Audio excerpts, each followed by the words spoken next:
അങ്ങനെ മറ്റൊരു വരാനിരിക്കുന്ന സ്റ്റോറിയിലേക്ക് എല്ലാവർക്കും സ്വാഗതം. അങ്ങനെ ജലജ വന്നിട്ട് ദേവിയോട് പറയാണ്, കണ്ടില്ല ഏട്ടത്തി, ഇപ്പൊ എല്ലാവർക്കും ഈ വീട്ടില് അവളെയാണ് ഇഷ്ടം, ഏട്ടത്തി ആരും മൈൻഡ് പോലും ചെയ്യുന്നില്ല എന്നൊക്കെ പറഞ്ഞിട്ട് നന്നായിട്ട് ദേവേനെ പുകച്ചു കേട്ടുന്നുണ്ട്. മേഘാനി പറയാണ്, ഒരിക്കലും അവൾക്ക് ഈ വീട്ടിൽ ഞാൻ സ്ഥാനം കൊടുക്കില്ല എന്നൊക്കെ പറയുന്നുണ്ട്. ജലജ പറയാണ്, എങ്ങനെ അറിയും ഏട്ടത്തി, ഇതാ ഇന്നലെ തന്നെ അവൻ അവളുടെ വീട്ടിൽ പോയിട്ട് വന്നു, ഏട്ടത്തിരി വാക്കുപോലും വിളിച്ചിട്ടില്ല. അതുപോലെ എത്ര എത്ര സംഭവങ്ങൾ അവൾക്ക് വേണ്ടി അവൻ സർപ്രൈസ് ആയിട്ട് ഡിന്നർ ഒരുക്കി, എന്തൊക്കെ ഗിഫ്റ്റുകൾ മേടിച്ചു കൊടുക്കുന്നു. ഇതെല്ലാം ഏട്ടത്തിന് മുമ്പിൽ വെച്ച് തന്നെയല്ലേ. അപ്പൊ ഏടത്തി പോയി ചോദിക്കുമ്പോൾ അങ്ങനെയൊന്നും ഇല്ലമ്മേ എന്നൊക്കെ പറഞ്ഞ് അവൻ ഉരുണ്ട് കളിക്കുകയല്ലേ, ഏട്ടത്തിക്ക് എന്താണെന്നും മനസ്സിലാകാത്തേ എന്ന് ചോദിക്കാണ്. ദേവേനി പറയാണ്, ഇല്ല എന്റെ മോൻ അങ്ങനെയൊന്നും ചെയ്യില്ല എന്ന് പറയുമ്പോൾ ഈ ഒരു വിശ്വാസ ഏട്ടത്തി അവൻ മുതലെടുത്തിരിക്കുന്നത്. അവൻ എപ്പോഴും വന്നിട്ട് ഞാനൊന്നും ചെയ്യില്ലമ്മ എന്നൊക്കെ പറഞ്ഞ് ഏടത്തിന് വിശ്വാസം പിടിച്ചു പറ്റിയിരിക്കുക. ഇപ്പൊ പോയി ഏടത്തി പോയി മുറി പോയി നോക്കിയാൽ പോലും കാണാവുന്നത് അവർ ഒരുമിച്ചൊരു കട്ടിലയില് കെട്ടിപ്പിടിച്ച് കിടക്കുന്നതാവും. എന്നിട്ട് ഏട്ടത്തിയെ അവൻ പടിഞ്ഞ് പറ്റിക്കുന്നതാണെന്നൊക്കെ പറയുന്നു. അപ്പോഴേക്കും ദേവയാനി എഴുന്നേറ്റ് നിന്നിട്ട് ഭയങ്കര കലിപ്പിച്ച് ഇങ്ങനെ നിൽക്കുന്നുണ്ട്. ജലജ ഓർക്കാണ്, പുകയട്ടടി, നിന്റെ മനസ്സ് പുകയട്ടെ, കത്തി കത്തി എരിയട്ടെ എന്നൊക്കെ ഇങ്ങനെ മനസ്സിൽ ഓർക്കുന്നുണ്ട്. അങ്ങനെ ദേവയാനി രാത്രിയിൽ ഉറങ്ങാൻ കിടക്കുന്ന സമയത്ത് സ്വപ്നം കാണുന്നുണ്ട് കേട്ടോ. അതായത് നയന ഗർഭിണിയാവുന്നു. അതിനുശേഷം നയന കുഞ്ഞുമായിട്ട് വീട്ടിലേക്ക് വരുമ്പം അനന്തപുരിയില് എല്ലാവർക്കും ഭയങ്കര സന്തോഷമായിട്ട് അത് വലിയൊരു ആഘോഷം തന്നെ ആക്കുന്നുണ്ട്. ആ കുഞ്ഞിനെയും കണ്ട് അകത്തേക്ക് കയറി വരുന്നുണ്ട്.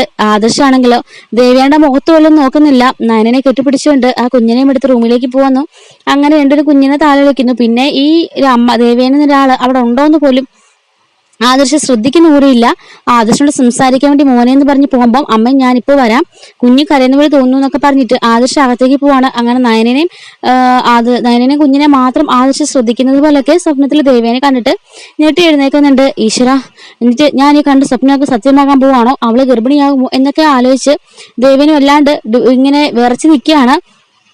തന്റെ മകനൊരു കുഞ്ഞുണ്ടാവുന്നില്ല, തന്നോടുള്ള സ്നേഹം തന്റെ മകനെ കുറഞ്ഞു പോകാന്ന് ഓർത്തിട്ടാട്ടോ ദേവയാനിക്ക് സങ്കടം. ഭാര്യയുമായിട്ട് അടുത്താല് അവൾ ഉടനെ ഗർഭിണിയായാലോ, ഇങ്ങനെ കുഞ്ഞുണ്ടായാല് അവന് പൂർണ്ണമായി എന്നെ വെറുക്കുമെന്ന് ഓർത്തിട്ട് ദേവയാനി അപ്പോൾ തന്നെ ആ രാത്രിയിൽ തന്നെ അവിടെ എഴുന്നേക്കാണ്. എഴുന്നേറ്റിട്ട് പതിയെ ആദർശന്റെ മുറിയിലേക്ക് ചെന്നിട്ട് ഡോറിൽ മുട്ടുന്നുണ്ട്. ഈ ഒരു സമയത്തൊക്കെ നയനയ്ക്ക് തറയിൽ കിടക്കണ്ടെന്ന് പറഞ്ഞിട്ട് ആദർശ് തന്റെ കൂടെ കട്ടിലാട്ടോ കടത്തിക്കൊണ്ടിരുന്നത്. അങ്ങനെ നയനയാണ് എഴുന്നേറ്റ് വന്നിട്ട് ഡോറ് തുറന്നിട്ട് എന്താ അമ്മ രാത്രിയിലും ചോദിക്കുമ്പോൾ ഞാൻ ഒന്നുമില്ല, ഞാൻ ആദർശിനെ കാണാൻ വന്നതാ, ഒന്ന് വിളിക്കാൻ പറയുന്നു. അങ്ങനെ ദേഷ്യപ്പെട്ടാണ് പറയുന്നത്. അങ്ങനെ നയന അകത്തേക്ക് പോയിട്ട് ആദർശേട്ട അമ്മ വിളിക്കുന്നു പറയുന്നുണ്ട്. നീ കിടന്നോ, ഞാൻ സംസാരിച്ചിട്ട് വരാന്ന് പറഞ്ഞിട്ട് ആദർശ് ഉള്ളിലോട്ട് ഇറങ്ങുന്നുണ്ട്. അപ്പോഴേക്കും നയന കട്ടിലയിൽ തന്നെ പോയി കിടക്കുകയാണ് കേട്ടോ. അപ്പൊ ഇത് ഈ കഥ ഇങ്ങനെ വാതിക്കെ നിൽക്കുന്ന ദേവിയാണ് ഇത് കാണുന്നുണ്ട്. അതായത് ആദർശ് കട്ടിലിൽ നിന്ന് എഴുന്നേറ്റ് വരുന്നു. അപ്പൊ തന്നെ നയന പോയി കട്ടിലേക്ക് പോയി കിടക്കുന്നുണ്ട്. ഉറക്കത്തിന്റെ ആ ഒരു ഇതായതുകൊണ്ട് തന്നെ ദേവിയുടെ അടുത്തേക്ക് പോയി നിൽക്കുന്നൊന്നും ഇല്ല. ആദർശിനെ വരാൻ പറഞ്ഞുകൊണ്ട് തന്നെ നയന പോയിട്ട് നേരെ ആ കട്ടിലയിൽ പോയി കിടക്കുന്നുണ്ട്. അങ്ങനെ ആദർശ് എന്നിട്ട് എന്താ അമ്മയെന്ന് ചോദിക്കുകയാണ്. ഇങ്ങനെ വന്നതിൻ്റെ ഒരു കാര്യം സംസാരിക്കാനുണ്ടെന്ന് പറയാണ്. എന്താ അമ്മയെന്ന് ചോദിക്കുമ്പോൾ അല്ല നിങ്ങളിപ്പോ ഒരുമിച്ച് ഒരു കട്ടിലാണ് കിടക്കാതെന്ന് ചോദിക്കുമ്പോൾ അതൊന്ന് അവളുടെ അമ്മ വന്ന് നിന്നില്ലേ, അപ്പം ഒരു ദിവസം അവളുടെ അമ്മ കണ്ടു തറയിൽ ബെഡ് കിടക്കുന്നത്. അത് ചോദ്യം ചെയ്തപ്പോൾ ഞാൻ പിന്നെ എങ്ങനെ മുത്തശ്ശനങ്ങൾ കണ്ടാലോ എന്ന് പേടിച്ചിട്ട് ആ ബെഡ് മാറ്റിച്ചതാ, അതിനുശേഷം ഞങ്ങൾ ഒരുമിച്ച് കിടക്കാറെന്ന് പറയുന്നു.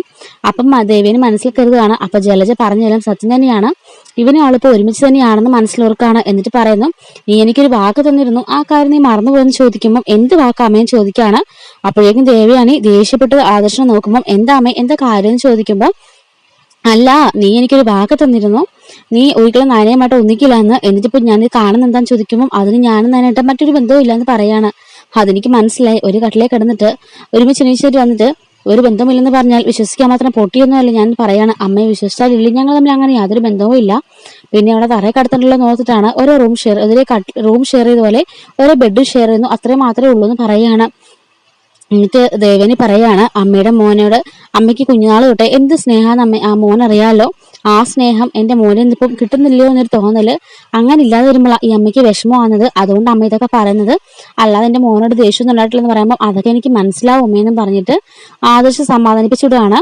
അങ്ങനെ ആദർശം മുറിലേക്ക് പോയി കഥ അടയ്ക്കുമ്പോഴേക്കും ദേവൻ ഇങ്ങനെ മനസ്സിൽ പറയാണ്, അവൻ അമ്മയോട് ഇഷ്ടമാണ് പോലും മനസ്സിലാവുന്നുണ്ട്, അവന്റെ മനസ്സ് നിറയെ ഇപ്പൊ ആ ഭാര്യ മാത്രം അവൾ നയന മാത്രമാണെന്നൊക്കെ പറഞ്ഞിട്ട് വളരെ പ്രൊസസീവ്നെസ് ആയിട്ടും വളരെ മോശമായ രീതിയിലും ദേവേനെ ഇങ്ങനെ ചിന്തിച്ചു കൂട്ടുന്നുണ്ട്. അതുകൊണ്ടാണല്ലോ പാതിരാത്രിയാണെന്ന് പോലും നോക്കാതെ അവിടെ ബെഡ്റൂമിൽ പോയി കൊട്ടിക്കൊണ്ടിരുന്നത്. അങ്ങനെ തിരിച്ചൊന്ന് കിടക്കുമ്പോഴേക്കും നയന ചോദിക്കുന്നുണ്ട് എന്താ ആദർശേട്ടാ എന്തിനാ അമ്മ വന്നെന്ന് ചോദിക്കുമ്പോൾ ഒന്നുമില്ല, ചുമ്മാ അമ്മ എന്തോ സ്വപ്നം കണ്ട് പേടിച്ചിട്ട് അങ്ങനെ വന്നാന്ന് തോന്നുന്നു, അത് തന്നെ കാണാൻ വന്നെന്ന് പറയാണ് എന്ന് പറഞ്ഞിട്ട് നയനം മിണ്ടാതെ കിടന്നുറങ്ങുന്നുണ്ട്. അപ്പൊ ആദർശിന് മനസ്സിൽ കരുതുകയാണ്, ഈശ്വര അമ്മ എന്താ ഇങ്ങനെ, ഒരുതരം കൊച്ചു കുട്ടികളെ പോലെയാണല്ലോ അമ്മയുടെ സ്വഭാവം. ഈ പാതിരാത്രി 1 മണിയൊക്കെ ആയ സമയത്ത് തന്നെ അമ്മ വന്നിട്ട് ഇങ്ങനെയൊക്കെ ചോദിക്കണമെന്നുണ്ടെങ്കിൽ അമ്മയുടെ മനസ്സിൽ എത്രമാത്രം ഇങ്ങനെ കയറി കൂടിയിട്ടുണ്ടായിരിക്കും. ഈ പാതിരാത്രി അമ്മ ഇത് ഓർക്കണമെന്നുണ്ടെങ്കിൽ അമ്മയുടെ മനസ്സിനകത്ത് വല്ലാണ്ടൊന്ന് നിറഞ്ഞു കിടക്കുകയായിരിക്കും. ഞാനും നയനെ ഒന്നിക്കൂ എന്നുള്ള പേടിയായിരിക്കും. മുത്തശ്ശൻ പറഞ്ഞ പോലെ 3 മാസമുള്ള ഒരു വിശേഷം കേൾപ്പിക്കണമെന്ന് മുത്തശ്ശൻ പറഞ്ഞത്, ഈശ്വര അതെങ്ങാനും ഇനി അടുത്തെങ്ങാനും സംഭവിക്കുകയാണെന്നുണ്ടെങ്കിൽ എന്റെ അമ്മ എന്നെ കൊന്നുകളയും, അല്ലെങ്കിൽ എന്നെ എന്റെ അമ്മ ഇവിടുന്ന് ഇറങ്ങി പോവുകയും ചെയ്യും എന്നൊക്കെ പറഞ്ഞിട്ട് ആദർശ് ഇങ്ങനെ മനസ്സിലാലോചിച്ച് ഇങ്ങനെ ടെൻഷൻ അടിച്ചിങ്ങനെ കിടക്കുന്നുണ്ട്.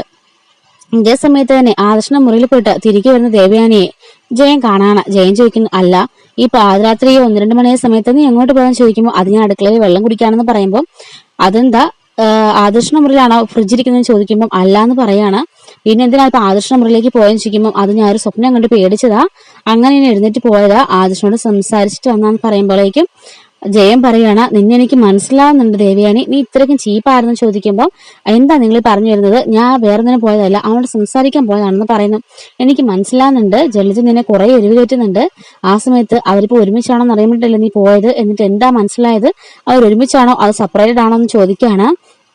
അപ്പോഴേക്കും ദേവേനി പറയാണ്, അവനെന്നെ പറ്റിക്കുകയാണ്, അവൻ എന്നോട് പറഞ്ഞത് ഒരിക്കലും ഒരുമിച്ച് താമസിക്കില്ല എന്ന് പറഞ്ഞിട്ട് അവനിപ്പോ അവളുടെ കൂടെ ഒരുമിച്ച് ചെറിയ ബെഡിലാണ് കിടക്കുന്നതെന്ന് പറയുമ്പോഴേക്കും ജയൻ ചോദിക്കുകയാണ്, നിനക്ക് നാണമില്ല ദേവയാനി ഇങ്ങനെയൊക്കെ സംസാരിക്കാന്, ഞാനും നീയും കല്യാണം കഴിച്ചവരല്ലേ, നമ്മൾ വിവാഹത്തിന് ശേഷം നമ്മൾ ഒരേ ബെഡിലല്ലേ കിടന്നുകൊണ്ടിരുന്നത്, 1 വർഷത്തിനുള്ളിൽ നീ ആദർശിനെ പ്രസവിക്കുകയും ചെയ്തില്ലേ, ആ ഒരു ഭാഗ്യം നയനമൊക്കെ വേണ്ടെന്ന് ചോദിക്കുമ്പോൾ അങ്ങനെയാണോ ജയേട്ടാ, ഞാൻ വന്ന് കയറിയതുകൊണ്ടാണ് അവളൊന്ന് കയറിയത്, നമ്മളെല്ലാം പറ്റിച്ച് നമ്മളെല്ലാം അത്രയധികം നാണം കെടുത്തിട്ടല്ലേ അവളെ കയറുന്നെന്ന് ചോദിക്കുമ്പോൾ ജയൻ പറയുന്നുണ്ട്, അത് അവളുടെ തെറ്റല്ല, അവളുടെ അമ്മയും ചേച്ചിയും ചെയ്ത തെറ്റാണ്, അതിന് നയനമോളെ ഇത്രയും കാലം ശിക്ഷിച്ചില്ലേ, ഇനിയെങ്കിലും ശിക്ഷിക്കാതിരുന്നൂടെ എന്നൊക്കെ ചോദിച്ചിട്ട് അവൻ ചോദിക്കുന്നുണ്ട്. അപ്പോഴേക്കും ദേവേനി പറയാണ്, നിങ്ങൾ എന്തൊക്കെ പറഞ്ഞാലും എനിക്ക് അവളെ അംഗീകരിക്കാൻ പറ്റില്ല, ഒരു കാലത്തും എനിക്ക് അംഗീകരിക്കാൻ പറ്റില്ല, അവളോട് എനിക്ക് വെറുപ്പാണ്, മനസ്സിനെനിക്ക് തുള്ളി പോലും ഇഷ്ടമില്ല എന്നൊക്കെ പറയുന്നുണ്ട്.